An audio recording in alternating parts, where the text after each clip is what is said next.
Aïcha Moussa El Saïd, l'une des 2 femmes membres civiles du Conseil souverain de transition au Soudan, a démissionné de l'instance transitionnelle du pays. La professeure d'anglais a vivement critiqué le régime du général Abdel Fattah al-Burhan. Elle a indiqué lors d'une conférence de presse que sa démission fait suite au décès de 2 manifestants le 11 mai 2021 qui commémoraient la dispersion sanglante du rassemblement ayant conduit à la chute de l'ancien président Omar el-Béchir en 2019. La composante civile au sein du Conseil souverain et à tous les niveaux du gouvernement est devenue simplement un organe exécutif logistique qui ne participe pas à la prise de décision. Au contraire, cela marque uniquement l'approbation des décisions pré-préparées.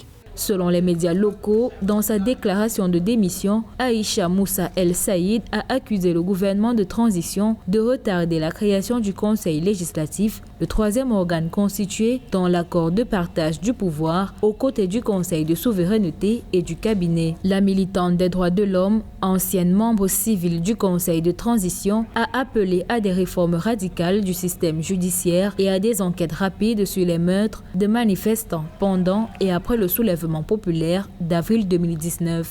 C'est un message fort. Ce message est que la femme soudanaise n'est pas une citoyenne de seconde zone comme on voudrait la présenter, ni une femme qui joue un rôle au sein de ces conseils de faire valoir. Ces conseils doivent comprendre que la justice élève une nation et que la démocratie passe par la justice. La réhabilitation de la justice doit être un point focal dans leurs activités. La démission d'Aïcha Moussa El Saïd du Conseil souverain de transition intervient peu de temps après que le Soudan a limogé sa première femme juge, Nimat Abdoulal Mohamed Kir, et a accepté la démission de son procureur en chef, Tajelsi Al-Irb, suite aux critiques croissantes concernant les retards dans l'administration de la justice.